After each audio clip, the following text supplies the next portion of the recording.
Amazing Discoveries presenta Reavivando la Reforma.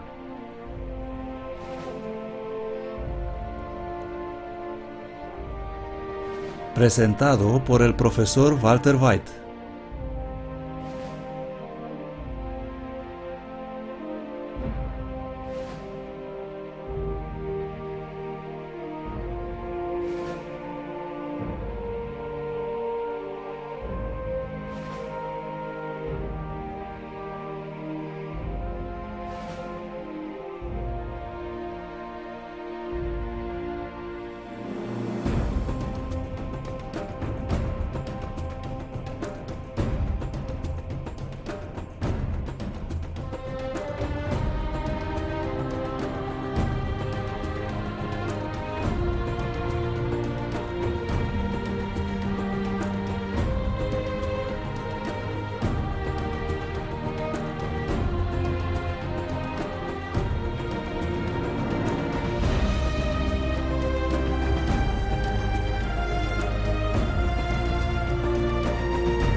Esta noche vamos a hablar de la Reforma.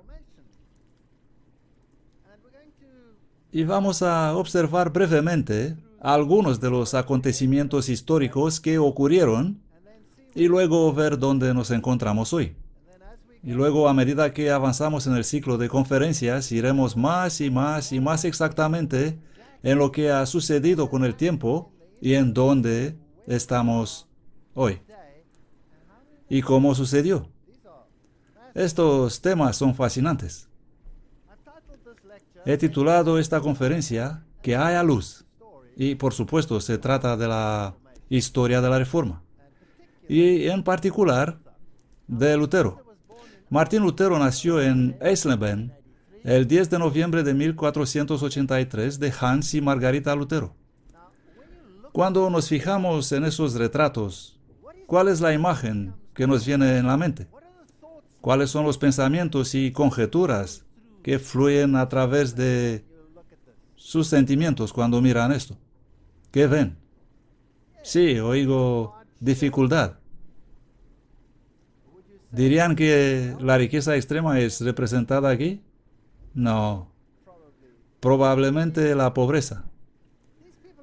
Esas personas parecen haber tenido una vida difícil y deben haber trabajado sus dedos hasta los huesos, y la vida cobró su precio de ellos. Pero esos son los padres de Martín Lutero. Y realmente, según la historia, trabajaron muy duro desde la posición en la cual estaban para enviar a su hijo a la universidad, si queremos decirlo en términos modernos, para estudiar entre los mejores de los mejores, para convertirse en un teólogo que no solo estaba por encima de la media, sino buscado por los duques que estaban compitiendo por cargos universitarios. Así que él fue un estudioso brillante, no fue solo un erudito ordinario. Esta es la ciudad de Lutero, Wittenberg. Aquí es donde tuvo su primer puesto después de graduarse y convertirse en doctor en teología. Aquí es donde dio clases en la universidad y donde fue también el pastor, el sacerdote de esta iglesia particular que vemos aquí. Y él tomó su misión muy en serio. Bueno, dentro de esta iglesia, así como se ve, este es probablemente una réplica del púlpito del cual había predicado, Y las personas se reúnen aquí para ponerse en contacto con esta historia y para ver lo que pasó. No ha cambiado mucho esta ciudad. Gran parte de la expansión se produjo, por supuesto, en lo que fue la Alemania del Este apenas hace un rato. Y estas son las calles y los edificios y deben ser bastante similares a como estaban años atrás. Estos edificios son muy viejos. Aquí está la Universidad de Wittenberg y se pueden ver las fechas ahí. 1502, 1815. Esta es la universidad que fue creada para ser un gran centro teológico. Y aquí es donde Martín Lutero fue nombrado como joven profesor y donde él enseñó a sus estudiantes. Y él era experto en griego y en, por supuesto, el latín del día. Así que conocía las lenguas extranjeras, las lenguas antiguas. Así es como se ve la universidad. Incluso para los estándares modernos, es un lugar bastante impresionante. Y si entras, es impresionante.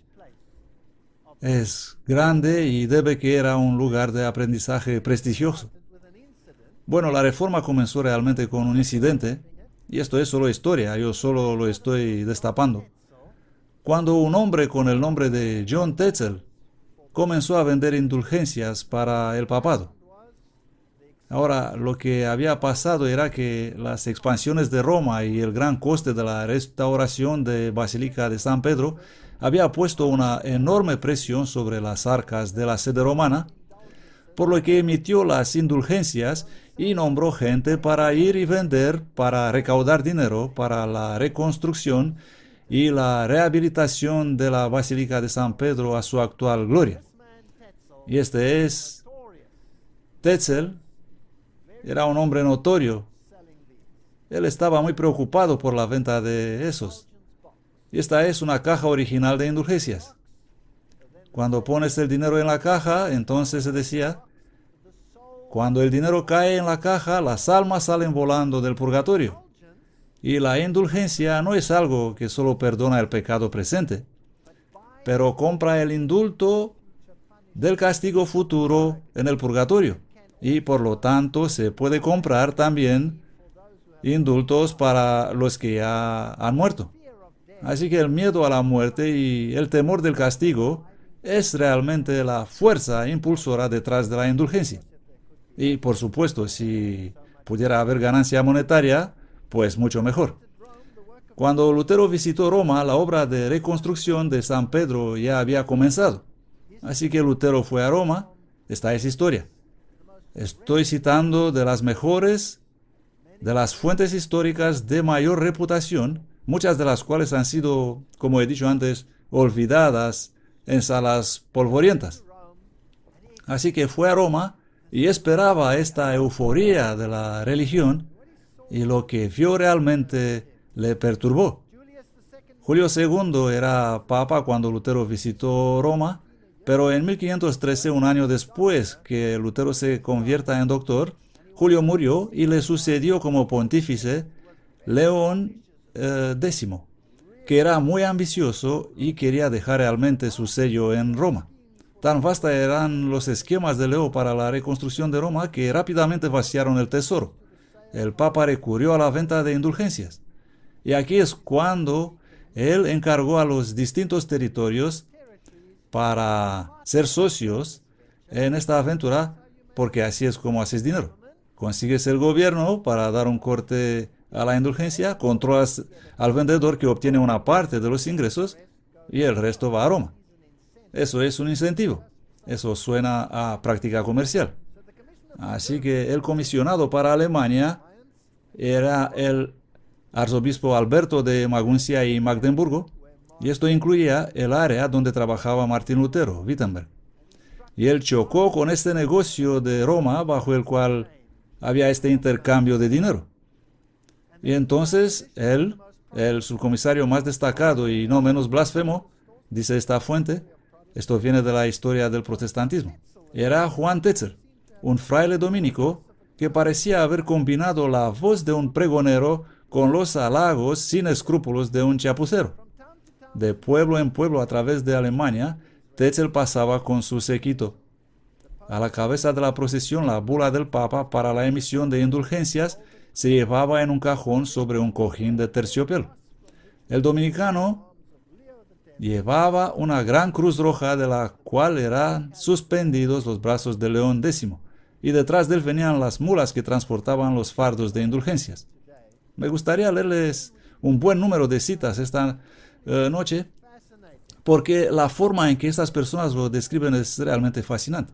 Y saben, cuando se piensa en la Edad Media, siempre se piensa en esos pueblos primitivos atrasados. Ellos no usaban cuchillo y tenedores, así dicen, como los presentan en las películas. Siempre había esos grandes trozos de carne y ellos son... Y tenemos esta imagen de esos bárbaros. Y por cierto, el hombre bárbaro hoy en realidad significa alguien que es inculto, que es un bárbaro. Pero eso no es de donde vino el nombre originalmente. El nombre vino de los griegos, que no comprendían el idioma de los bárbaros, que constaba en una mezcla de dialectos alemánicos y que ellos oían cuando esa gente hablaban y les parecía algo como bárbaro. Y así los griegos empezaron a llamarlos bárbaros. De ahí viene el nombre. Pero hoy, por supuesto, ese nombre tiene una connotación totalmente distinta. Esta es un poco de interesante historia. De pueblo en pueblo a través de Alemania, Tetzel pasaba con su séquito. A la cabeza de la procesión, la bula del Papa para la emisión de indulgencias se llevaba en un cajón sobre un cojín de terciopelo. Ahí estamos, con todas estas mulas cargadas.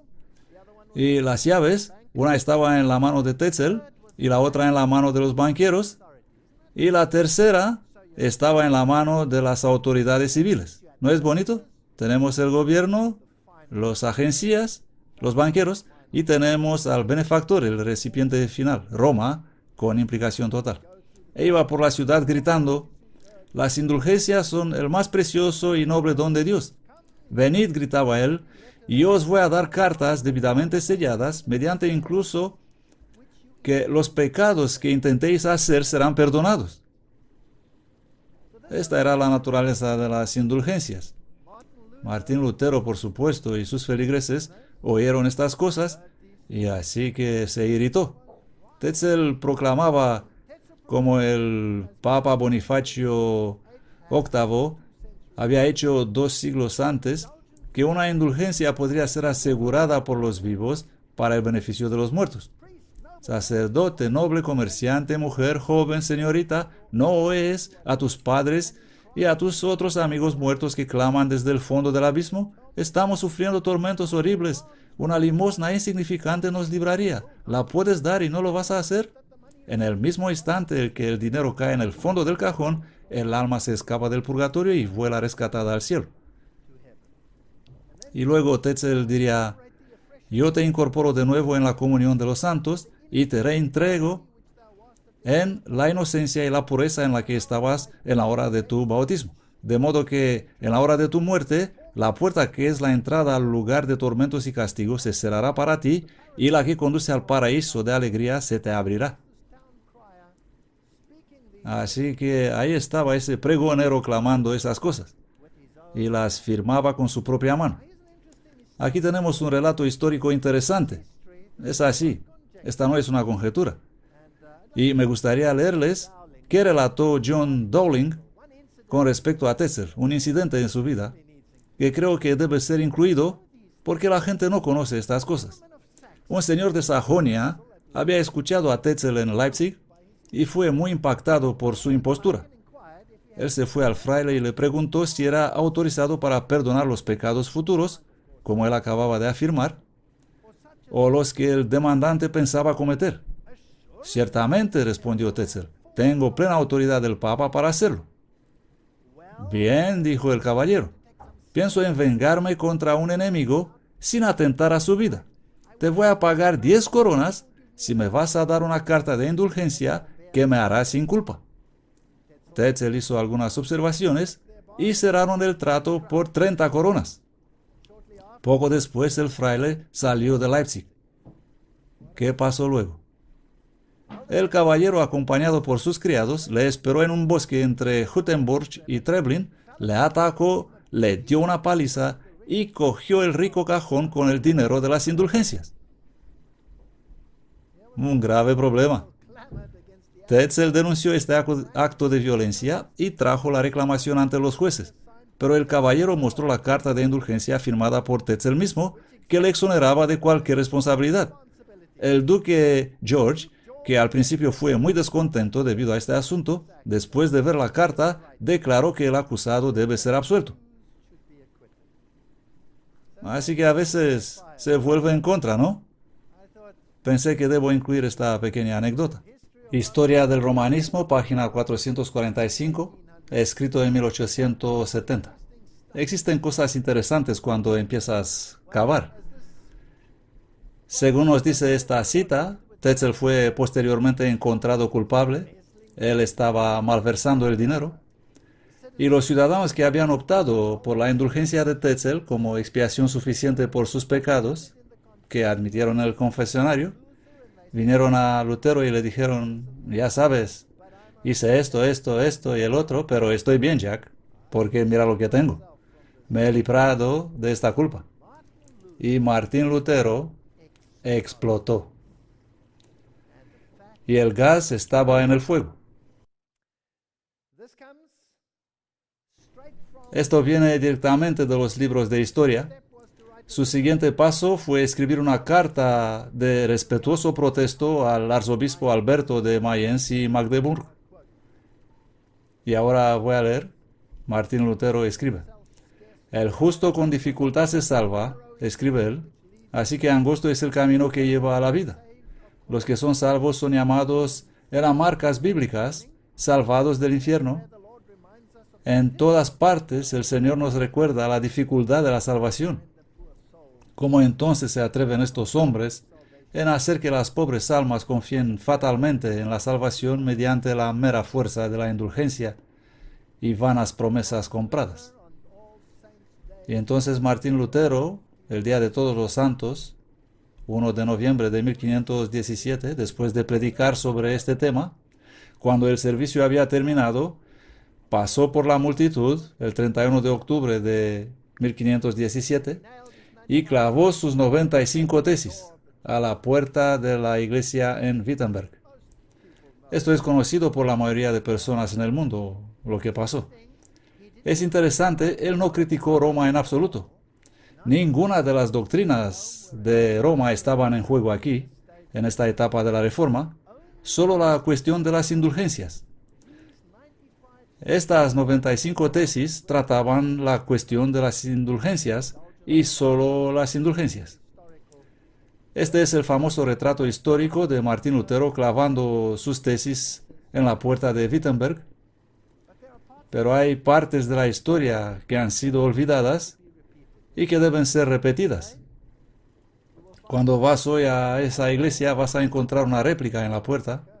En el interior hay otra copia, como se ve ahí en la derecha, y dentro hay otra. Así que se pueden leer y ver que todas trataban sobre las indulgencias. Eran, vamos a decir así, un astuto contraataque a lo que estaba sucediendo. Pero la trama se complica. Martín Lutero, como monje, no habría sido capaz de hacer esto por sí solo, por lo que Dios levantó a alguien más, a alguien de talla política. Y este fue el famoso duque Friedrich, y fue llamado el de gran corazón, el misericordioso. Él era un hombre de buen corazón, era un hombre religioso, y no era un cualquiera, él era un elector, lo que significa que tenía un voto a la hora de elegir al Kaiser, al emperador del Sacro Imperio Romano, entre comillas. Así que él era un hombre muy importante y toda la zona de Wittenberg estaba bajo su control. Él era la máxima autoridad política de la región. No mucha gente sabe que Friedrich tuvo un sueño la noche anterior que Martín Lutero clavó esas tesis en la puerta. Esta es historia olvidada y tenemos que recordarla para nosotros mismos. En Worms es donde se encuentra esta estatua de Friedrich. Fue un hombre impresionante. Quiero leerles el sueño. La noche anterior que Martín Lutero clavara sus 95 tesis en la puerta de la iglesia de Wittenberg, el elector Friedrich de Sajonia tuvo un sueño extraordinario y lo soñó 3 veces, cada vez con nuevas circunstancias. Y al día siguiente él lo relató al duque John. Quiero que tomen buena nota de este sueño. Dice: «Tengo que contarte un sueño que tuve anoche», le dijo al duque John, «porque lo soñé 3 veces y cada vez con nuevas circunstancias. Oré para ser guiado, mis consejos y mi pueblo conforme a la verdad. Otra vez me quedé dormido y luego soñé que Dios Todopoderoso me envió un monje. Todos los santos le acompañaban por orden de Dios para dar testimonio delante de mí y para declarar que él no vino a inventar alguna trama. Me pidieron que tenga la bondad y la amabilidad de permitirle escribir algo en la puerta de la iglesia del castillo de Wittenberg». Esto era antes del evento. Concedí eso a través de mi canciller. Entonces el monje fue a la iglesia y comenzó a escribir con tales caracteres grandes que podía leer la escritura en Schweidnitz. Así que aquí, en otra ciudad donde vivía el elector, él podía leer esa escritura en su sueño. La pluma que utilizaba el monje era tan grande que su fin llegaba hasta Roma, donde perforaba las orejas de un león que estaba tumbado allí. Por cierto, el león es un símbolo de Babilonia. Perforaba las orejas de un león que estaba tumbando ahí y causó que la triple corona sobre la cabeza del Papa tiemble. Todos los cardenales y príncipes corrían a toda prisa tratando de evitar que se caiga. Luego soñé que todos los príncipes del imperio, y nosotros entre ellos, se apresuraron a Roma y se esforzaban uno tras otro a romper la pluma. Pero cuanto más intentamos, más rígida se hacía, como si hubiera sido hecha de acero. Después de un tiempo desistimos. De repente oí un ruido fuerte. Un gran número de otras plumas habían surgido de la pluma del monje. Me desperté la tercera vez y era de día. Así pasó la mañana del 31 de octubre de 1517 en el castillo real de Schweidnitz. El elector apenas acabó de contar el sueño cuando el monje vino con el martillo para interpretarlo. Esto viene de la historia del protestantismo, de Wiley. Una historia fascinante. Y esta es la razón por la cual ese elector se convirtió en el protector de Martín Lutero. Y él lo tomó bajo su ala cuando el calor estaba encendido y lo protegió. ¿Y qué fue esta pluma que causó la sacudida de la triple corona? Fue la traducción de la Biblia a una lengua común. Y cuando esa pluma comenzó a escribir, otras plumas comenzaron a brotar. Y estamos pensando en Tyndall, y estamos pensando en la gran Biblia de Ginebra, que fue escrita con sangre derramada por todas partes, expulsando a la gente de sus reinos, uniéndose y asegurándose de que la posteridad podría tener la palabra de Dios. Bueno, la predicación de Martín Lutero contra las indulgencias no presagió nada bueno para el bolsillo de Tetzel, y así que ese tiró sus juguetes fuera de su cuna. Tetzel encendió un fuego y quemó públicamente las 95 tesis y repitió la insinuación que había sido firmada con anterioridad, que eso es básicamente lo que sucede con los herejes. Y luego él procedió a elaborar y emitir una serie de contratesis. Y entonces los estudiantes de Lutero se apoderaron de las contratesis y ¿qué hicieron? «No toques a nuestro maestro», dijeron. Las quemaron. Así que aquí hubo incendios. Ellos estaban quemando las tesis, estaban quemando las contratesis y el gas estaba en el fuego. Otro y más influente fraile dominico, nos dice la historia, vino en ayuda de Tetzel y su nombre era Silvestre Mazzolini. Y él inculcó de nuevo la confianza en el sistema papal. Y Tetzel había dicho una cosa, y este hombre fue aún más lejos. Él dijo: todo aquel que no se basa en las enseñanzas de la Iglesia romana y en el pontífice romano como regla infalible de fe, del cual derivan la fuerza y la autoridad de las mismas sagradas escrituras, es un hereje. Así que aquí tenemos la acusación de herejía viniendo por primera vez. Héresis, pensar por sí mismo, hacer su propia decisión. Esto significa, ¿comprenden? En el romano catolicismo hay un sistema y un hombre habla infaliblemente y tienes que creerlo, tenga o no sentido. Y luego las otras grandes armas entraron en juego, como John Eck, profesor de teología escolástica, y empezó a decir, esta es herejía bohemia, refiriéndose a Jan Hus, que había sido quemado previamente en la hoguera por decir cosas como esta. Y luego, en mayo de 1518, esto fue solo a corto tiempo, esto se dio muy rápidamente, Martín Lutero publicó sus resoluciones en respuesta a sus críticos. Y el resultado, hubo una convocatoria a Roma. Y él iba a aparecer el 7 de agosto de 1518 para tomar conocimiento de los cargos en su contra. Bueno, Roma estaba muy lejos en esos días. ¿Cómo vas a Roma? A pie. Y tenías que cruzar los Alpes a pie. Eso no era una broma, ir de Alemania a Roma. Así que Papa lo pensó por un rato y luego cambió el lugar a Augsburgo, solo para que sea más conveniente para todos. Y Martín Lutero escribió, cuando fue convocado a Augsburgo, en medio de sus enemigos, Cristo reina. Que viva Cristo, que muera Lutero. Que el Dios de mi salvación sea exaltado. Él decidió tomar su posición con Dios. Este escritor protestante reformador escribe, Augsburgo se había fijado como el lugar del juicio y el reformador salió andando a viajar hasta allí. Grandes temores fueron preparadas para él. Fue amenazado abiertamente que iba a ser atacado y asesinado en el camino, y sus amigos le imploraban no aventurarse. Incluso le rogaron marcharse por un tiempo de Wittenberg y encontrar la seguridad con los que gustosamente le protegerían. Pero él no abandonaría la posición en la que Dios le había colocado. Debe seguir fielmente para mantener la verdad a pesar de las tormentas que estaban golpeando sobre él. Su lenguaje era, soy como Jeremías, un hombre de pleitos y contiendas, pero cuanto más aumentan sus amenazas, más multiplican mi gozo. Ellos han hecho ya pedazos mi honor y mi buen nombre. Todo lo que me queda es mi miserable cuerpo. Déjenlos que lo tengan.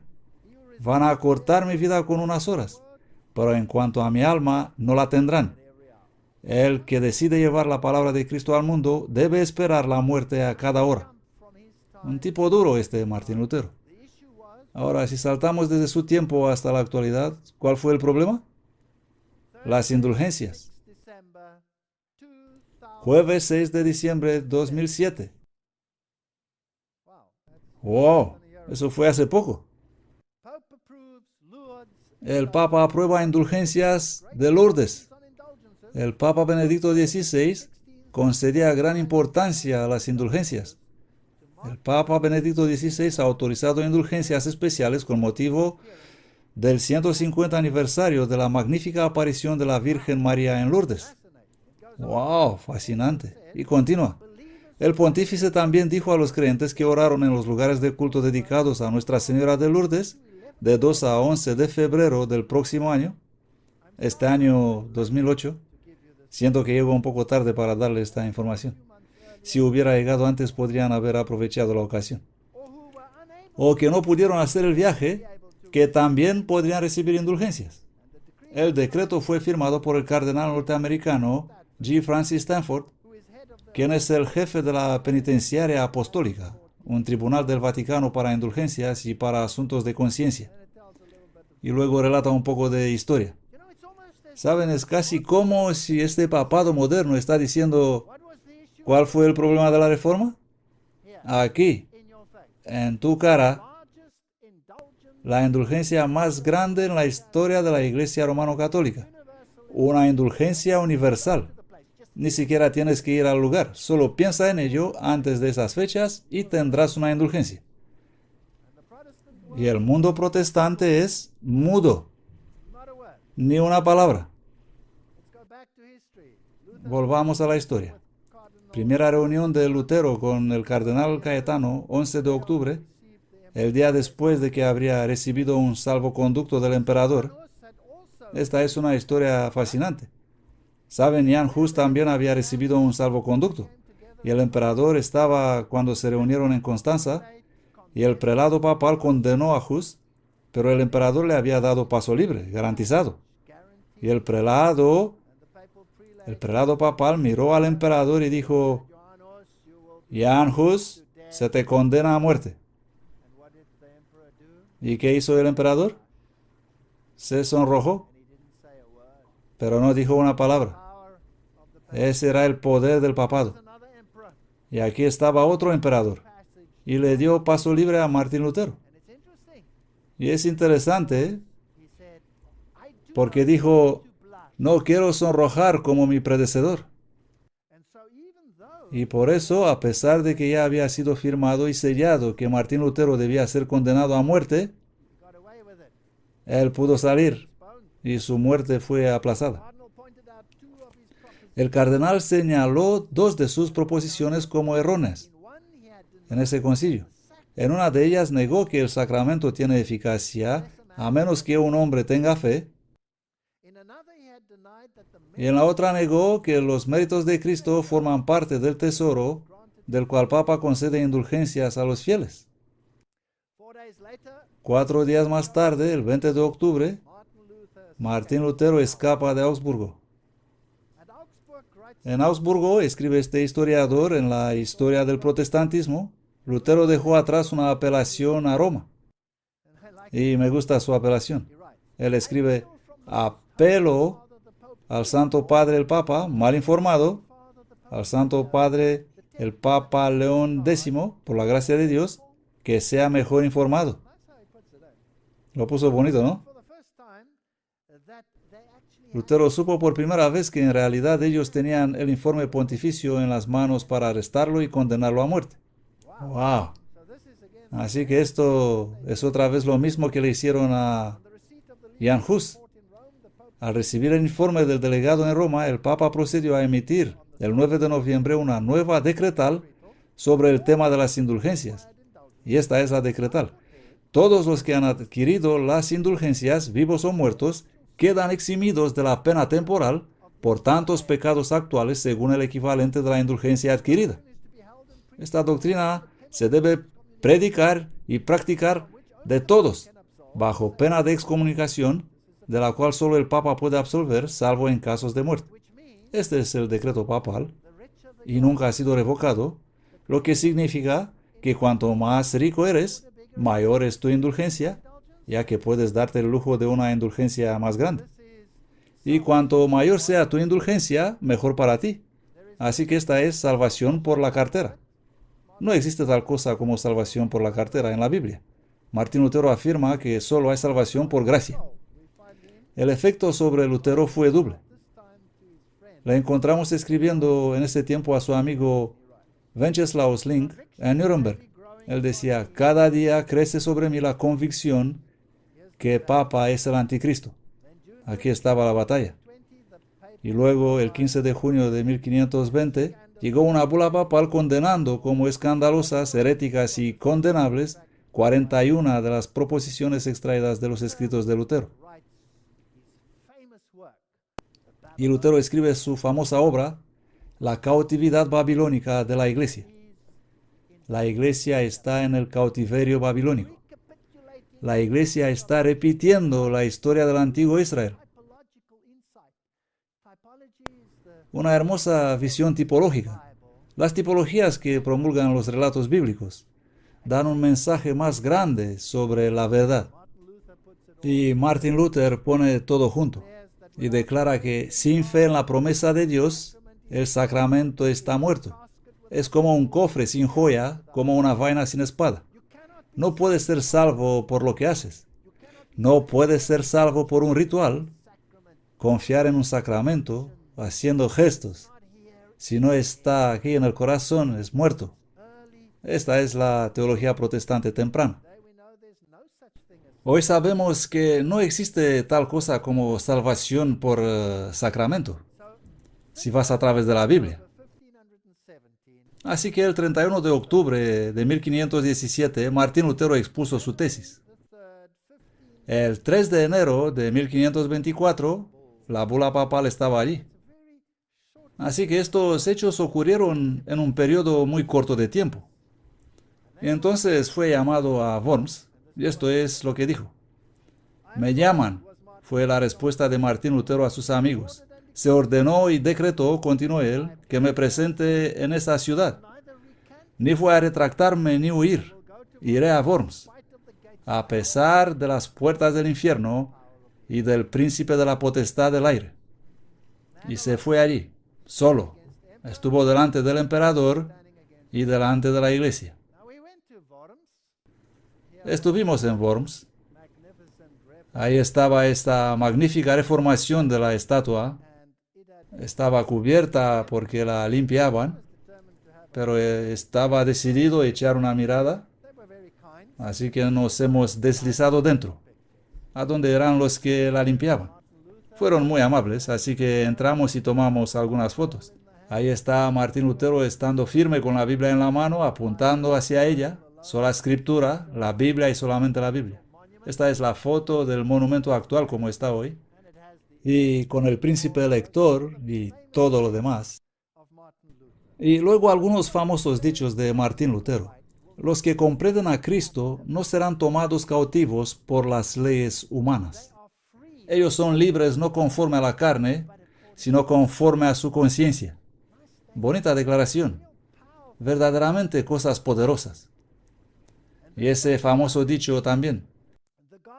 El evangelio que el Señor puso en la boca de los apóstoles es la espada con la cual Él golpea en el mundo como trueno y relámpago.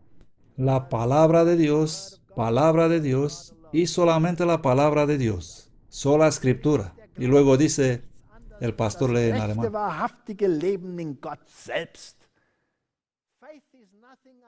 La fe no es otra cosa que vivir verdadera y absolutamente en Dios mismo. Y para comprender correctamente la Biblia, necesitamos el Espíritu de Cristo. ¿Comprenden? La noción era que para comprender la Biblia necesitabas el espíritu del papado. Pero Martín Lutero le dio la vuelta. Aquí estoy, no puedo actuar de otra manera. Así me ayude Dios. Estas son algunas de las famosas declaraciones de Worms.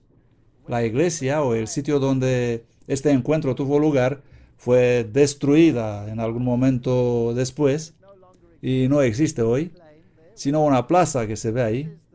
Esa es la catedral justo al lado y dentro puedes ver esta réplica del edificio donde Martín Lutero dijo esas memorables palabras delante del Kaiser. Pero si intentas tener acceso a esa historia, no puedes.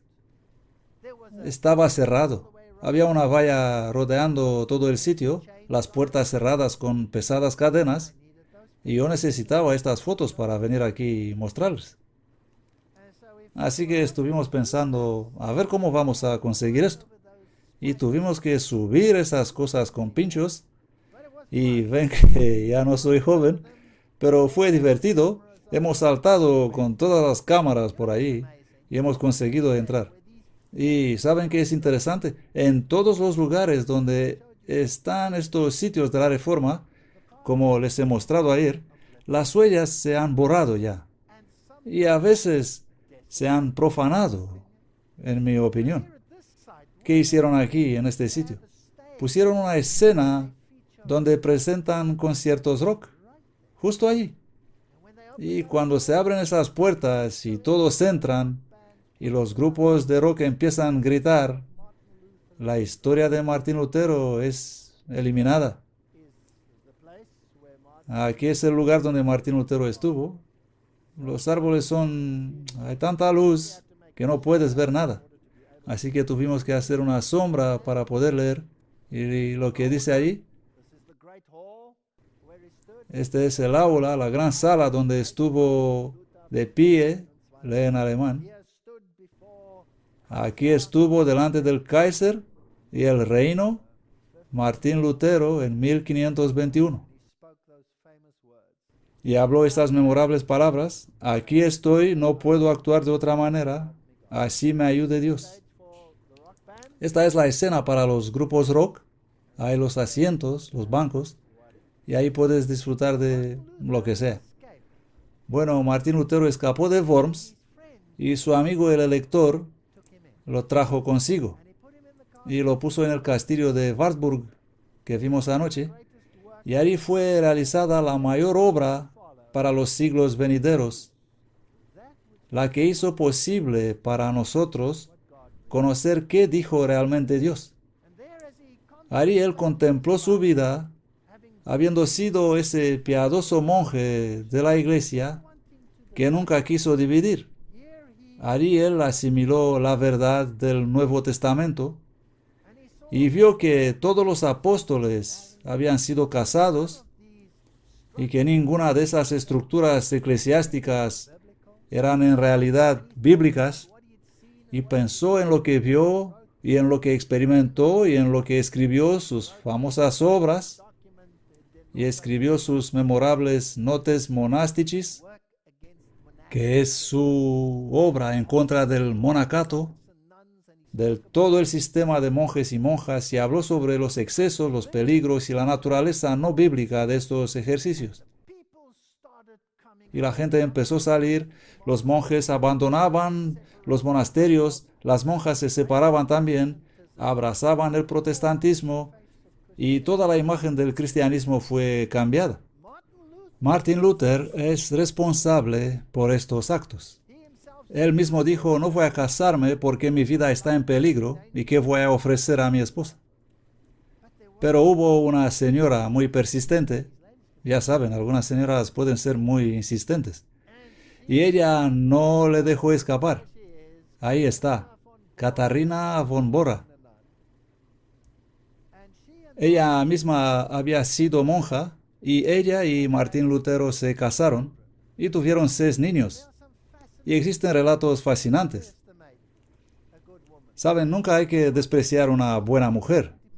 Martín Lutero a veces estaba deprimido.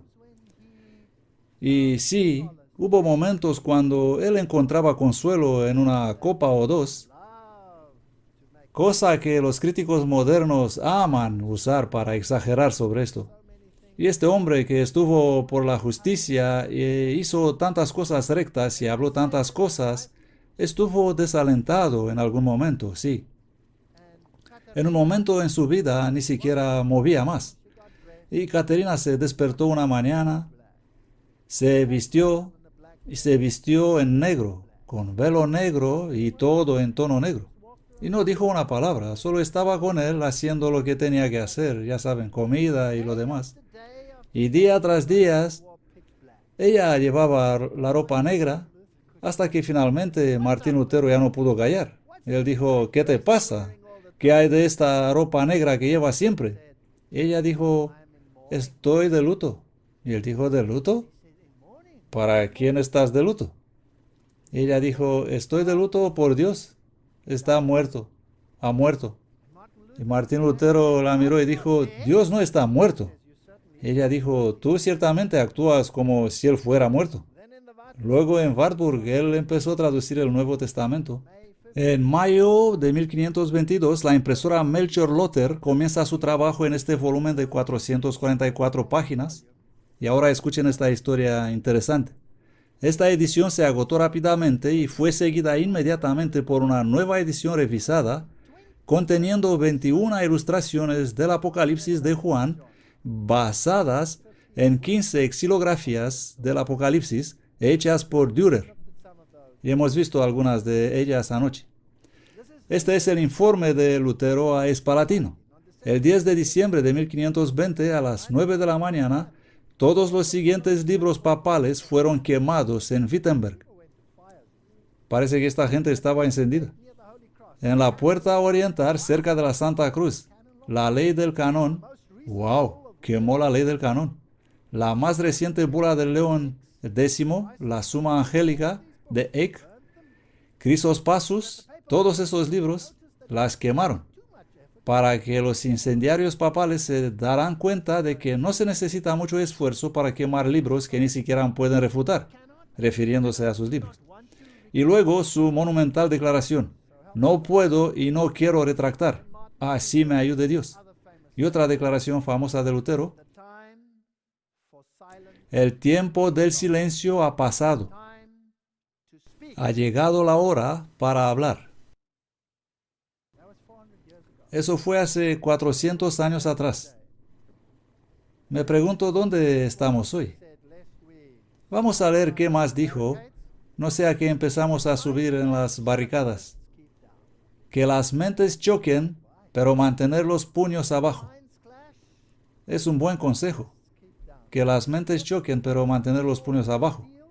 Nuestras armas no son espadas de acero, nuestras armas son espadas de la palabra. En 1518, el inquisidor Silvestre Prierias exigió plena obediencia al Papa. Lutero replicó que la Iglesia tiene una sola cabeza, Jesucristo. A finales de 1520, él fue convencido de que el Papa era el Anticristo. Y desde 1533, el emperador y el Papa negociaron un concilio que resuelva la disputa por la fe.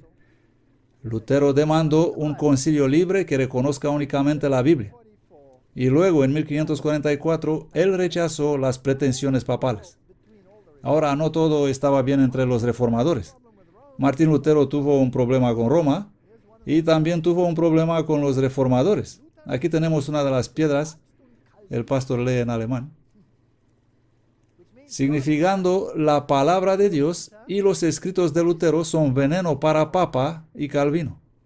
Así que tuvo algunas disputas teológicas. Él escribió en respuesta a una directiva de Papa y dijo: Roma se eliminó a sí misma de la Iglesia Universal. Si no os reformáis, yo y todos los que adoran a Cristo pondremos vuestra sede para ser poseída y oprimida por Satanás mismo, para ser la maldita sede del Anticristo, al cual no estaremos sujetos ni nos vamos a incluir, sino que detestaremos y aborreceremos. Del libro El Romanismo y la Reforma. Aquí tenemos un póster del día bastante interesante. Vemos al Papa en el centro, ahí con su triple corona en la cabeza. Vemos a Martín Lutero en la izquierda, tirando al Papa de la oreja. ¿Lo ven? Y vemos a Calvino en la otra parte, tirando la otra oreja del Papa. Y la otra mano de Martín Lutero tirando de la barba de Calvino. Así que ya ven que la gente tenía todavía bastante sentido del humor. Y ahí continuaba esa batalla. Un poquito más de información histórica. Esta es la casa donde Melanchthon escribió. Esta es la obra sobre la epístola a los romanos de Melanchthon. Y así estaba a su escritorio en 1557. Y él fue, por supuesto, un instrumento en la traducción de la Biblia. Algunos de sus famosos documentos. Esta es la tumba de Melanchthon y Martín Lutero. En esta parte ahí, en la derecha, en la iglesia, está el sepulcro de Martín Lutero. Se ven tan pequeño, no sé cómo lo pusieron dentro. Y ahí escribe: el justo vivirá por la fe. No somos salvos por nuestras obras, sino que somos salvos por la gracia. Y en otra parte tenemos el sepulcro de Melanchthon. Así que ahí están sepultados. Ahora algo interesante. Uno de los amigos de Martín Lutero, de hecho, él habitaba en su casa, escribió el panegírico como si lo hubiera escrito en el nombre de Martín Lutero.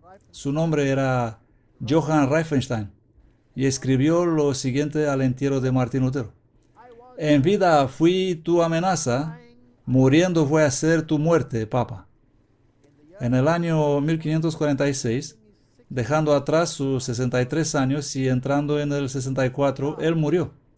Y aunque puede estar muerto, él vive. Escuchen esto. En vida fui tu amenaza, muriendo voy a ser tu muerte, Papa.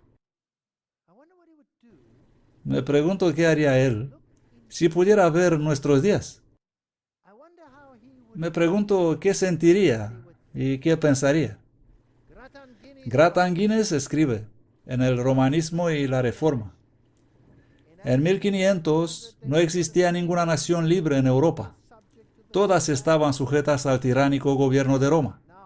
Ahora la mitad de Europa y Estados Unidos son libres de aquel intolerable yugo.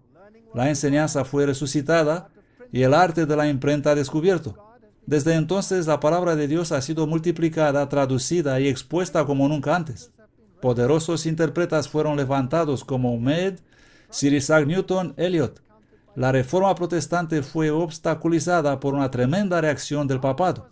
Difícilmente fue librado el barco de la iglesia protestante y lanzado sobre el abismo, que ahí levantó una gran tempestad. La resurrección de los asesinados testigos de Cristo en la persona de los reformadores fue respondida por una resurrección de todos los poderes del abismo. Me gusta la forma en que estos viejos reformadores escribían. El despertar de las almas de los hombres trajo la guerra civil y eclesiástica, una guerra de maldiciones y una guerra de exterminio. Miradla, vosotros valientes reformadores. Podéis vencer, pero será mediante lucha y angustia y mares de sangre.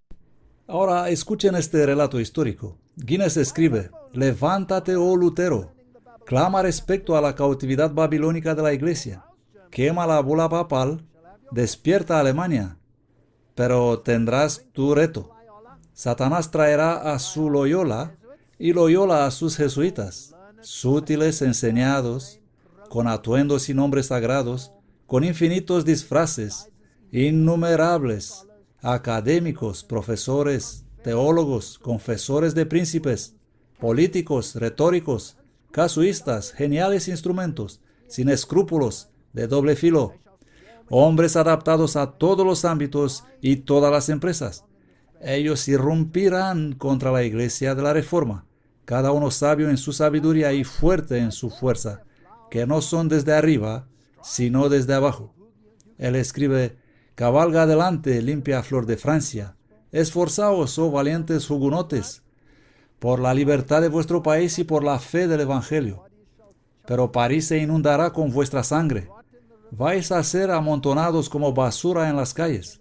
Vuestros cuerpos serán ahogados en los arroyos y se pudrirán en los ríos, colgarán en las cadenas, serán arrojados en cementerios o enterrados en montones de estiércol. Roma sonará sus alegres campanas y cantará sus Te Deums, y llenará sus catedrales y palacios con aclamaciones, porque la masacre de San Bartolomé ha derrocado, por un tiempo, la obra de la Reforma en Francia. Esta es historia. Tanta sangre. ¿Y dónde se fueron? Huyeron. Y yo diría que muchos aquí sentados son sus descendientes. Y muchos de mi país, los hugonotes franceses, huyeron a Sudáfrica, los hugonotes holandeses fueron a Sudáfrica, y la guerra continúa y se está librando hoy en día. Levantaos, oh holandeses, ponte de pie, Williams, el taciturno, poneos de pie vosotros hombres de Haarlem y Rotterdam, de Ámsterdam y Leiden, vosotros valientes burgueses y fervientes teólogos, atreveos a luchar por la libertad civil y la sagrada verdad. Vuestra tierra gemirá bajo los pies de las tropas del duque de Alba. Vuestras fortalezas caerán, vuestros ciudadanos serán traspasados por espadas españolas, vuestras pertenencias serán saqueadas, vuestras esposas y vuestras hijas serán deshonradas y vilmente asesinadas, vuestros hijos pisoteados por los cascos de caballos y pisoteados como el lodo de las calles. Holanda es un pequeño país minúsculo hoy en día. Solía ser un grande imperio. Fue toda la parte norte de Francia, toda Bélgica. Todo eso era un país. Hoy la espada ha eliminado el protestantismo y dejó un diminuto enclave que ha sido hecho tan degradado en términos de moral que es increíble.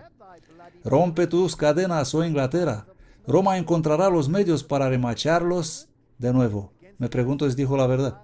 Has de tener a tu María la Sanguinaria y a tus fuegos de Smithfield. Quemarán en ellos a los obispos protestantes. Contra tu isla del Mar Cenido, España enviará su orgullosa armada. Una flota de 130 grandes naves de guerra vendrá a través de los mares, 12 de ellas llevando el nombre de los 12 apóstoles. Serán cargadas de marineros y soldados con espadas y pistolas, con sacerdotes y jesuitas. El Papa bendecirá las banderas. Ay de ti, oh Inglaterra, si el cielo no te ayudará, si sus vientos abandonarán tu causa. Qué magnífico roce poético a través de la historia. esas naves vinieron, esa masiva armada española. Y Sir Francis Drake, con una decena de barcos, trataba de estar en contra de ella, en esas pequeñas embarcaciones. Y luego vino la tormenta y barrió esa armada y la estrelló contra las costas de Escocia. Y Sir Francis Drake limpió el resto. Y como consecuencia de la tormenta, la Biblia se encuentra en todas las partes del mundo de hoy. Si eso no hubiera ocurrido, no tendríamos la Biblia. ¿Se terminó esa guerra? ¿O solo fue el fin de una batalla? Quiero saltar a los tiempos modernos y voy a citar solo de los tiempos modernos. Verán que mis citas provienen de los últimos 2 o tal vez 3 años. Y estamos tratando con este Papa, el Papa actual, el Benedicto. Esta es la alocución de su Santidad Benedicto XVI al Patriarcado de Constantinopla. Todos tenemos el deseo de acompañar esta obra con oración perseverante, hablando del ecumenismo. Que el Señor ilumine a los miembros católicos y ortodoxos para que puedan presentar sobre la base de la Sagrada Escritura y de la tradición de la Iglesia, ese fue el problema de la Reforma, ha vuelto, soluciones que nos puedan llevar a dar pasos importantes hacia la plena comunión. Estoy muy contento de saber que el Patriarcado Ecuménico y el Patriarca Bartolomé I mismo están siguiendo el trabajo de esta comisión con sentimientos similares. La Reforma ha terminado. Este es su discurso de 2006 para los hermanos de la Compañía de Jesús, a los jesuitas, que fueron levantados para destruir la Reforma. Y el Papa Benedicto les dice: esta visita me da la oportunidad de agradecer al Señor para vosotros, por haber concedido a esta sociedad el don de hombres de extraordinaria santidad y de excepcional celo apostólico, como San Ignacio de Loyola y San Francisco Javier. Estos son los que levantaron la Inquisición. Estos son los hombres que han asesinado millones porque se atrevieron a creer lo que dice la Biblia. El señor Francisco Javier fue a la India. ¿Y qué encontró allí? Cristianos. Cristianos guardadores del sábado, por cierto. ¿Y qué dijo? ¿Qué es esta herejía que encuentro aquí? ¿De dónde viene esto? Y ordenó la Inquisición en Goa. Y los masacraron. Acabaron con ellos. Estos son los santos a los cuales se refería el Papa. Y él dice: para vosotros, ellos son los padres y fundadores. Por tanto, conviene que en este año del centenario los recordéis con gratitud y mirar como guías iluminados y seguros para vuestro camino espiritual y vuestras actividades apostólicas. Por lo tanto, él dejó a sus seguidores una preciosa herencia espiritual que no debe perderse ni olvidarse. Precisamente porque era un hombre de Dios, San Ignacio de Loyola fue un fiel servidor de la Iglesia, en la que vio y veneró a la esposa del Señor y la madre de los cristianos. Y el voto de especial obediencia al Papa, que él mismo describe como nuestro primer y principal fundamento. ¿Cuál es el fundamento sobre el cual ningún hombre debe construir? ¿De acuerdo con la Biblia? Ninguna otra fundación salvo Cristo Jesús. Pero aquí nos trasladamos a una nueva base. Gracias a la contrarreforma de los jesuitas. Aquello por lo que disputó la reforma ha vuelto. Esta característica eclesial tan específica de la Compañía de Jesús continúa viviendo en vosotros y en vuestras actividades apostólicas, queridos jesuitas, para que podáis cumplir fielmente las necesidades urgentes de la Iglesia hoy en día. Aquí está su informe, diciembre de 2007. Todo esto viene directamente del propio Vaticano. Papa llama las divisiones cristianas un escándalo. La reforma nos divide. Tenemos que unirnos. El diario The Christian Post informa que el Papa Benedicto llama las divisiones entre los cristianos un escándalo para el mundo. En una ceremonia conjunta el jueves con el líder espiritual de la Iglesia Cristiana Ortodoxa, ellos se dividieron hace 1000 años. El protestantismo dividió hace 400 años. Vamos a reunirnos va a haber un solo líder religioso. Así que la cuestión ortodoxa es cosa del pasado. Los cristianos deberían renovar la conciencia de sus raíces cristianas, las tradiciones y los valores de Europa, dándoles nueva vitalidad. Así que la vitalidad del protestantismo ha sido erradicada y ahora necesitamos una tradición. Los dos, Benedicto y Bartolomé, hicieron hincapié en la necesidad de preservar las raíces cristianas en la cultura europea, sin dejar de ser abiertos a otras religiones y sus contribuciones culturales. ¿Se dieron las manos? Ciertamente lo hicieron. Levantaron las manos en alto y la vieja hacha ha sido enterrada. Tal vez pronto se van a besar unos a otros. Oh, ya lo hicieron. Estamos viviendo en tiempos muy interesantes. Si ustedes van a tolerar estas cosas, entonces ustedes pueden abrazar cualquier error. El Vaticano dice que la magia de Harry Potter es buena. No pasa nada mezclar un poco de brujería con tu religión, venir a la iglesia vestido de Harry Potter y repartir tus hechizos. ¿A quién le importa? Mientras el Papa es primado. ¿Y la teología ha cambiado? No. Esta es la carta de la Sociedad Teosófica. Y esta carta fue escrita hace 120 años por el arzobispo de Canterbury. Una carta abierta. La Sociedad Teosófica adora ¿a quién? A Lucifer. Es adoración abierta y descarada a Lucifer. ¿Cuál es el nombre de su revista? El nombre de su revista es Lucifer. Y esto es lo que escribió. Lucifer al arzobispo de Canterbury, hace 120 años. Mi señor primado de toda Inglaterra, hacemos uso de una carta abierta a su gracia como un vehículo para transmitirle y por su intermedio a los clérigos y a sus ovejas y a los cristianos en general que nos consideran como enemigos de Cristo, una breve exposición de la posición que ocupa la teosofía respecto al cristianismo, ya que creemos que el tiempo para hacer esta afirmación ha llegado. Su gracia es sin duda consciente de que la teosofía no es una religión, sino una filosofía a la vez religiosa y científica, y que la obra principal hasta el momento de la Sociedad Teosófica ha sido la de revitalizar en cada religión su propio espíritu animador, alentando y ayudando la investigación sobre el verdadero significado de sus doctrinas y ritos. Los teosofistas saben que el más profundo penetra en el significado de los dogmas y las ceremonias de todas las religiones, y el mayor se convierte en su similitud subyacente aparente, hace 120 años, hasta que finalmente llega a una percepción de su unidad fundamental. Este terreno común no es otro que la teosofía, la doctrina secreta de las edades, que diluida y disfrazada para adaptarse a la capacidad de la multitud. Siento que todos estamos tan mal informados y patéticos, pero sigamos. Y los requerimientos de la época ha formado el núcleo viviente de todas las religiones. Es hora de unir todas las religiones bajo la teosofía, bajo el reinado de Lucifer. Esta es la carta de Blavatsky, Lucifer, volumen 1, número 4, diciembre de 1887, página 242-251. Noticias cristianas, Iglesia Reformada Holandesa, ese es el presbiterianismo. La Iglesia Reformada Holandesa está comprobando si Satanás existe. ¡Qué bueno! Y aceptar pastores homosexuales con condiciones. Fascinante.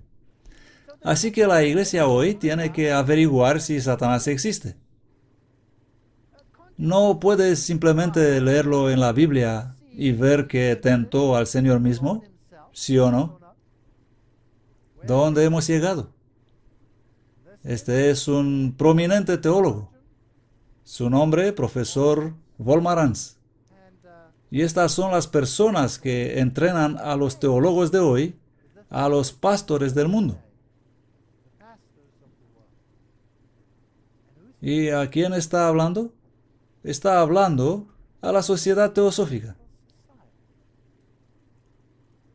Estoy muy contento que la Sociedad Teosófica comparte algunos de estos puntos de vista. Y en cierto sentido estamos reinventando la rueda, pero esto es maravilloso. Ya sabe que algo global está sucediendo en este momento. algo que no entendemos, pero que está sucediendo. Algunas de las ideas que estamos mencionando en este momento ya aparecieron en los gnósticos, que era una secta cristiana de los siglos I y II, ya sabe. Y un montón de gente nos está criticando. Ellos dicen que simplemente decimos lo que ya se ha dicho, y ya se ha sostenido, y ya se ha demostrado que es herejía. Solo lo dice de nuevo. ¿Y qué? Y finalmente llegamos al punto de partida. Teosofía, así como él dijo, eso abrazamos hoy. Volvemos al punto de partida. ¿Y qué? Está bien. Mi propia experiencia, si se me permite compartir un poco, vengo de una familia que tenía profundas conexiones ocultistas.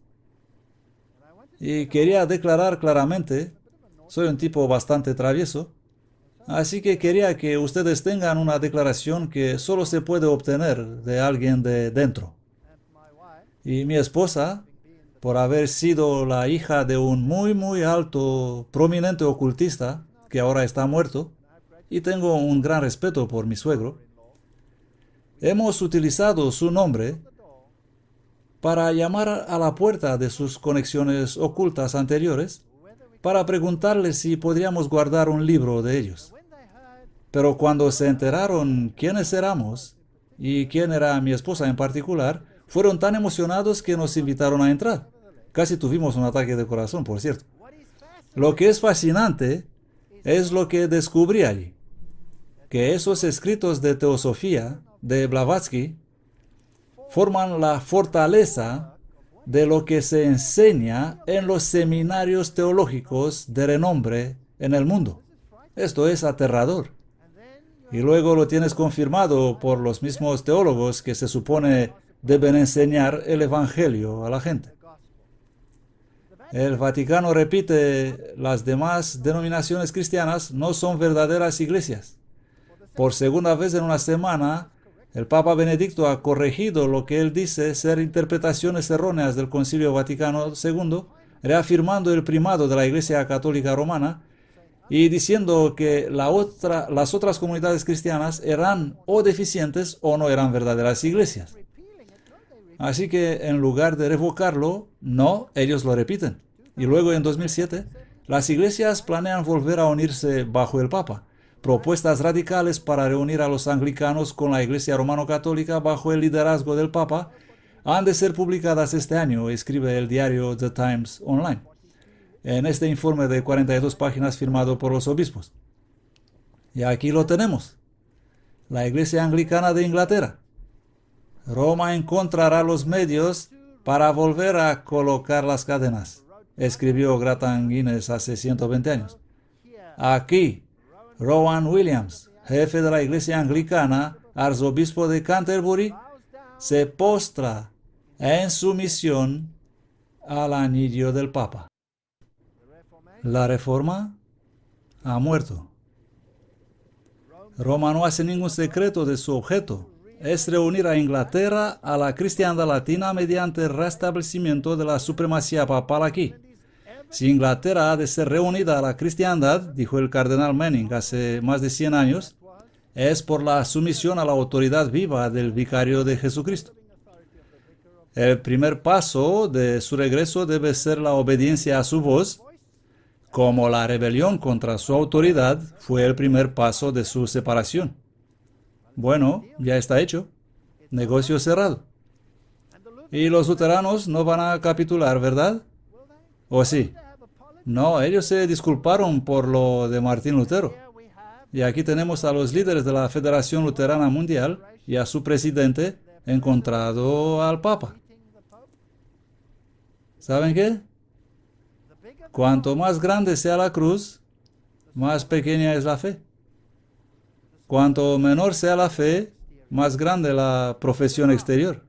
Aquí están, vestidos en los colores adecuados. Noten, de negro, en contraste con el blanco de Papa. Si alguna vez seré llamado al Papa, voy a vestirme de rosa. El presidente de la Federación Luterana Mundial elogia al Papa Benedicto XVI por su contribución personal a la declaración conjunta. un documento brillantemente escrito que es puro catolicismo. Y aquí intercambian sus regalos. Pueblo luterano, ¿qué has hecho? Y luego la Alianza Mundial de Iglesias Reformadas. Eso es todas las iglesias reformadas del mundo. Esta es la reforma. Y su líder de la Alianza Mundial viene al Papa y él dice: estamos ansiosos durante nuestra visita aquí en el Vaticano a encontrar juntos cómo católicos y cristianos reformados pueden ser socios unidos para la justicia de Dios en un mundo asolado por la pobreza, la guerra, la destrucción ecológica y la negación de la libertad humana. Clifford Kirkpatrick, presidente de la Alianza Mundial de la Iglesia Reformada. Un movimiento sutil. ¿De qué trata la reforma?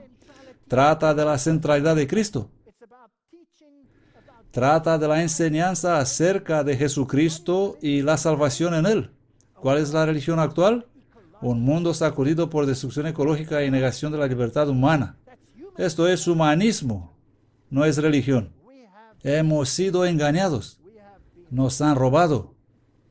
Y aquí estamos todos felices juntos. La Alianza Reformada Mundial junto con el Papa. Hemos sido vendidos. Y aquí está la página web oficial de la Iglesia Episcopal. ¿Y qué dicen? La Casa de Diputados de la 75ª Convención General de la Iglesia Episcopal se negó hoy abrumadoramente a considerar siquiera la posibilidad de una resolución que afirmara a Jesucristo como el único nombre por el cual alguien puede ser salvo. ¿A dónde vamos? ¿Qué ha pasado? Por lo menos este hombre se levantó. El reverendo McDowell explicó: hacer una declaración de fe sobre acciones es la esencia de la justicia propia. Además de salir de la comunión anglicana, hemos decidido dejar a Jesucristo detrás también. Esto muestra claramente que somos de una mente que no afirma a Jesucristo como Señor y Salvador. Y no deberíamos sorprendernos que nuestra iglesia muere espiritualmente. El voto fue 70,5% en contra y 29,5% a favor de confirmar a Jesucristo como Señor. Esto es 70,5% de los sacerdotes, predicadores, obispos, que rechazaron siquiera considerar eso, ni hablar de debates. Y luego los metodistas, afirmar la teología romano-católica sobre la justificación. Su eminencia, el Sandberg, presidente del Consejo Mundial Metodista, abrió la sesión. Estamos en un gran problema. El diario Indian Catholic, los metodistas se unen a la declaración sobre la justificación. No queremos más. Los metodistas buscan el diálogo mundial y el intercambio con los católicos. Metodistas de todo el mundo han aprobado por unanimidad una resolución que autoriza la continuación del diálogo con la Iglesia Romano-Católica con el objetivo declarado de plena comunión en la fe, misión y vida sacramental. Así que ese pequeño pedazo de pan, que es el cuerpo real, absoluto y transustancial de Cristo, según el catolicismo, y es sacrificado cada vez que se ofrece, ¿ha de ser universal? Hus murió por eso. ¿Lo sabían? Rogers, quien ayudó a Tyndale a escribir la Biblia, murió. Fue llevado a las llamas y murió porque se negó a aceptar eso. Hoy están acudiendo en masa a Roma. Quiero preguntarles si esto está anticuado. Es una declaración citada de un viejo catecismo católico. El Papa toma el lugar de Jesucristo en la tierra. Por derecho divino, el Papa tiene potestad suprema y plena en la fe, en la moral sobre todos y cada pastor y su rebaño. Él es el verdadero vicario, la cabeza de toda la iglesia, el padre y maestro de todos los cristianos. Él es el gobernante infalible, el fundador de los dogmas, el autor y el juez de los conceptos, la regla universal de la verdad, el árbitro del mundo, el juez supremo de los cielos y la tierra, el juez de todos, no siendo juzgado por nadie, es Dios mismo en la tierra. ¿Es esto anticuado? Aquí está Papa Benedicto actuando como Cristo, recibiendo regalos de 3 sabios. Son niños, solo están jugando un juego. Pero este es un mensaje. ¿Es esto suficiente? No, esto no es suficiente. Vamos a escuchar lo que tiene que decir, porque tenemos que basar nuestro juicio en lo que dice. Pero todo lo que ellos hacen transmite una señal, un mensaje. El Mundo Visto de Roma, Diario Zenit, Vaticano. El Santo Padre explicó este miércoles cuando habló sobre el Papa del primer siglo, que dijo que el Papa era primado de todas las iglesias, y se refirió a la carta de San Clemente que dice: la clara distinción entre los laicos y la jerarquía no significa en modo alguno una contraposición, sino solo la conexión orgánica de un cuerpo, de un organismo con diferentes funciones. Suena tan bonito, pero ¿qué significa? Aquí está la iglesia. Ellos son interpuestos en yuxtaposición entre la humanidad y Dios. No puedes ir a Dios si no pasas por la iglesia, si no vas a través de la iglesia. La Biblia no sabe nada de esto. La Biblia dice que tenemos acceso gratuito a Jesucristo en cualquier momento del día. No hay mediador en este universo otro que Cristo Jesús, según la Biblia. Pero no según ellos. Oh, no. Cita: de hecho, la iglesia no es un lugar para confusión y anarquía donde alguien puede hacer lo que quiera en cualquier momento. Cada uno en este organismo con una estructura articulada practica su ministerio según la vocación recibida. En lo que toca a los jefes de comunidades, Clemente especifica claramente la doctrina de la sucesión apostólica. Así que aquí estoy, yo soy el Papa y tengo una sucesión apostólica. Yo soy representante. Y añade: las leyes que regulan esto derivan en el análisis final de Dios mismo. El Padre envió a Jesucristo, que envió a los apóstoles. Esto luego se enviaron a los primeros jefes de comunidades y establecieron que serían seguidos por hombres dignos, refiriéndose a sí mismo. La iglesia es ante todo un don de Dios y no una creación nuestra, afirmó Papa. Y por lo tanto, esta estructura sacramental, santo cielo, no solo garantiza el orden común, sino también la precedencia del don de Dios que todos necesitamos. Entonces, ¿qué es Él para ustedes? Él es el don de Dios que todos ustedes necesitan. ¿Cuán lejos irá Él en esta teología? Esta es su alocución en 2007 a los miembros de la Conferencia Episcopal de Portugal. Y esto es lo que dice: es una gran alegría para mí recibirles hoy en la casa de Pedro, a ustedes, que por la gracia de Dios son sólidos pilares de ese puente que son llamados a hacer y crear entre la humanidad y su destino supremo, la Santísima Trinidad. ¡Wow! Aquí lo tenemos. La misma antigua batalla otra vez. Eres salvo por la iglesia. No puedes llegar a Dios si no pasas por el sacerdote. Ellos son el puente. Él continúa y dice: ya no vivo yo, sino Cristo vive en mí, citando Gálatas 2:20. Un signo concreto de esta encarnación es el derramamiento de la vida de Cristo que emana de mí en la vida de los demás.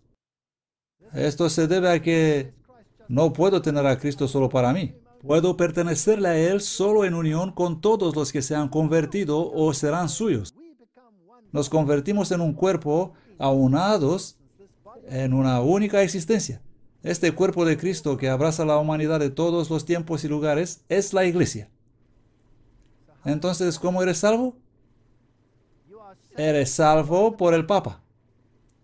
Es la gracia de Cristo que fluye a través de Él a los sacerdotes, que son el puente mediante el cual tienes acceso a Dios.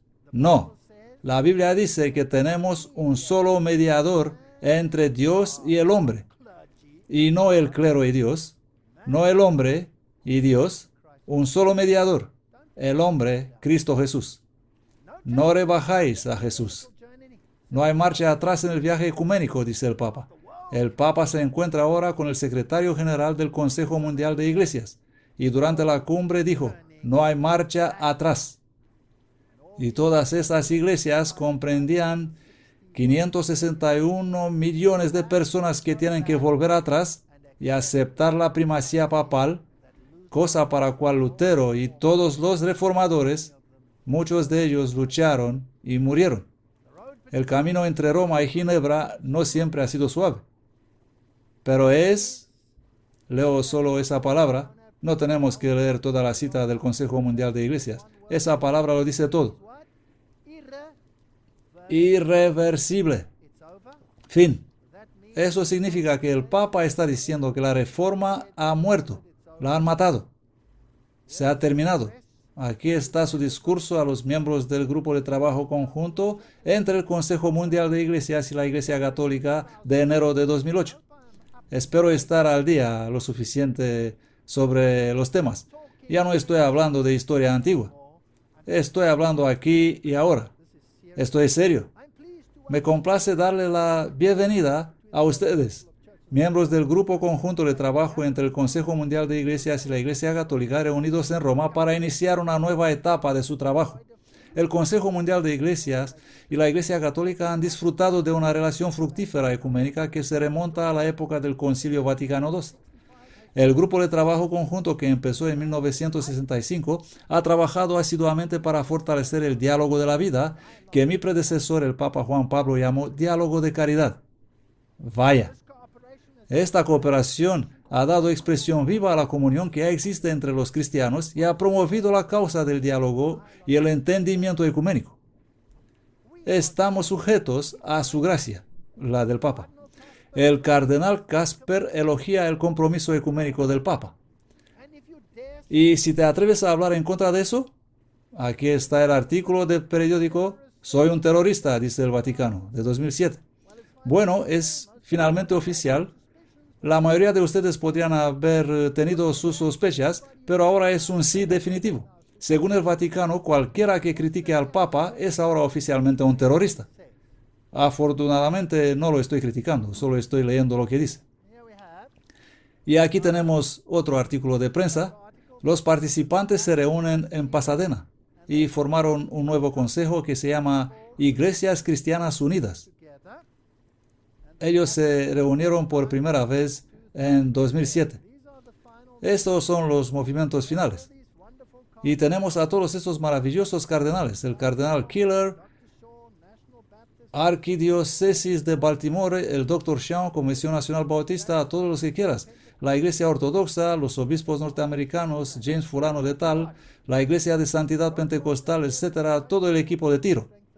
¿Para hacer qué? Cita. Para crecer más juntos en Cristo a fin de fortalecer nuestro testimonio cristiano en el mundo. Espléndidas vestiduras, púrpura y carmesí. Aquí están todos juntos. Vamos a firmar. Vamos a firmar nuestra declaración de nuestro caminar juntos. Oh, y la pluma va de mano en mano, y los espléndidos vestidos individuales, algunos en negro con capuchas, parecen más Ku Klux Klan que cualquier otra cosa, se unen y firman. Quiero volver a lo que escribió Gratan Guinness, pues ya casi he terminado. ¿Tenía el paganismo sus templos y altares, sus cuadros e imágenes? Lo mismo tiene Roma. ¿Tenía el paganismo su agua bendita e incienso? Lo mismo tiene Roma. ¿Tenía el paganismo sus sacerdotes tonsurados, presididos por un Pontifex Maximus? Lo mismo tiene Roma. ¿Tenía el paganismo su pretensión de infalibilidad sacerdotal? También lo tiene el papado. De hecho, el Papa Benedicto despidió al cardenal Hans Kung porque se atrevió a cuestionar la infalibilidad papal. ¿Tenía el paganismo sus dioses llevados en procesión? Lo mismo tiene Roma. ¿Tenía el paganismo su colegio de pontífices? También Roma tiene su colegio de cardenales. ¿Tenía el paganismo sus órdenes religiosas? Igual los tiene Roma. ¿Tiene el paganismo sus ropas costosas, su reina del cielo, sus santuarios rurales y procesiones? Igual los tiene Roma. ¿Tiene el paganismo sus milagros falsos y estatuas que lloran? Igual los tiene Roma. ¿Tiene el paganismo su canonización de santos como la deificación de los cesares fallecidos? Así lo tiene Roma. ¿Tenía el paganismo su calendario idólatra y festivales? Así los tiene Roma. ¿Tenía el paganismo su celibato, símbolos místicos, reliquias, cruel persecución de los que defendían la verdad y la justicia? Lo mismo lo hace Roma. Les quiero preguntar, ¿ha cambiado algo? Y luego Guinness dice, Quisiera advertiros contra este mal que está penetrando de nuevo el mundo de hoy, trabajando en y entre las iglesias reformadas, cubierto por un velo de justicia. Siempre que veáis ritualismo o alta crítica, evitarles. Siempre que veáis un sacerdote en lugar de un predicador, un altar en lugar de una mesa de comunión, velas de cera en vez de la luz del sol del amor de Dios, ceremonia en lugar de doctrina, sacramentos en vez de gracia salvadora, liturgias en lugar de fervientes oraciones, lo llaman la Santísima Liturgia en el Vaticano II, espléndida música en lugar de adoración espiritual, vestiduras preciosas en lugar de la verdad del Evangelio. ¿Habéis visto las magníficas vestimentas en la pantalla? ¡Wow! En lugar de la verdad del Evangelio, la tradición en vez de escrito está, cruces en lugar de Cristo, ahí tienen romanismo. No importa cómo se llama, no importa cuán atractiva es la arquitectura, la música o el solemne ceremonial, rechazadlo. No podemos ya rechazarlo, está en todas partes. Apocalipsis 17:4. Y la mujer estaba vestida de púrpura y carmesí. No pude resistirme a poner esta foto, ya saben, es simplemente magnífica. Ese hombre es el que tomó el lugar de Papa Benedicto como arzobispo, donde Benedicto residió como arzobispo. Simplemente lo puse aquí. Y la mujer estaba vestida de púrpura y de escarlata, y adornada con oro, piedras preciosas y perlas, y tenía en su mano una copa de oro llena de abominaciones y de la suciedad de su fornicación. Esta iglesia romana no ha cambiado. La reforma ha cambiado. Y oí otra voz del cielo que decía, salid de ella, pueblo mío, para que no seáis partícipes de sus pecados y para que no recibáis de sus plagas. Apocalipsis 18:4. Me gustaría sugerir que estudiemos nuestra Biblia. Judas 24. Y a aquel que es poderoso para guardarnos sin caída y presentarnos sin mancha delante de su gloria con gran alegría, al único sabio Dios Salvador nuestro, sea gloria y majestad, dominio y potestad, ahora y siempre. Amén. Que nadie robe a Cristo de su preeminencia. Que nadie robe a Cristo de su función mediadora. Que nadie robe a Cristo como único abogado de su defensa. Que nadie le robe su sacrificio. El precio que Él pagó fue demasiado alto para nosotros, para renunciar ahora. Que Dios nos ayude. El tiempo para el silencio ha pasado.